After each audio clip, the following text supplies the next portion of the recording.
জীবন বাঁচানোর ক্ষেত্রে প্রত্যেকটা প্রাণী আত্মরক্ষা করে থাকে।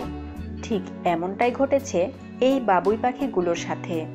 ঝড়ের কবলে পড়ে পাখিগুলো উঠে এসেছে একটি ফ্ল্যাটের রুমে। এটি তাদের নির্দিষ্ট স্থান না হওয়ায় ছুটোছুটি করছে এদিক ওদিক।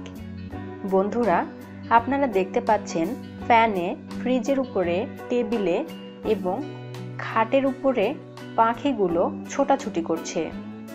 পাখিগুলো বড্ড অসহায় হয়ে পড়েছে। তবে আর কিছু যাই হোক, নিজেদের জীবন বাঁচাতে পেরেছে পাখিগুলো। তবে অবশ্যই এই পাখিগুলো এখানে থাকবে না। সকাল হলেই পাখিগুলো হয়তো চলে যাবে ঠিক তাদের গন্তব্যস্থলে। এদের মধ্যে অনেকগুলো পাখি রুমে এসে মারা গেছে। তারা প্রচণ্ড ভেজা ছিল এবং কাঁপছিল।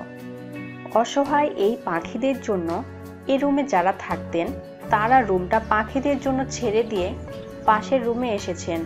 বন্ধুরা, আর এটাই হলো প্রাণীদের প্রতি ভালোবাসা। ভিডিওটি আপনার কেমন লেগেছে? যদি ভালো লেগে থাকে অবশ্যই লাইক দিন এবং শেয়ার করুন। আর আপনি যদি আমাদের চ্যানেলে নতুন হয়ে থাকেন তাহলে অবশ্যই আমাদের চ্যানেলটি সাবস্ক্রাইব করে পাশের বেল বাটনটি অন রাখুন। দেখা হবে পরবর্তী ভিডিওতে। সে পর্যন্ত ভালো থাকুন, সুস্থ থাকুন।